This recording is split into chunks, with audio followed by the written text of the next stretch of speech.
అబ్రహాము బేతేలుకు వచ్చాడంటే మాత్రం అక్కడ బలి ఇవ్వాల్సిందే. బేతేల్ అంటే అర్థం తెలుసా? Beth El, the house of God, దేవుని ఇల్లు.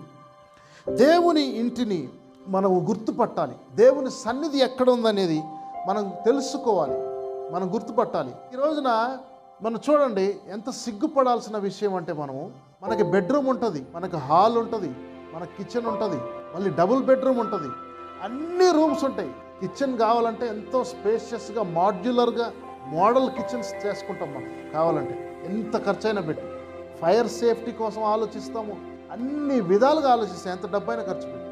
బట్ ప్రార్థనకు గది ఉందా? నీకు ప్రార్థనకు గది ఉందా? నీకు ప్రార్థనకు స్థలం ఉందా మీ ఇంట్లో? నీ బలిపీఠమును నువ్వు కట్టావా? నీ బలిపీఠమును నువ్వు వాడుతున్నావా? నీ బలిపీఠం మీద నువ్వు ఎంతకాలమైంది బలిచ్చి నీ ప్రాణాత్మ దేహములు ఆ బలిపీఠం మీద పెట్టి ఎంతకాలమైంది?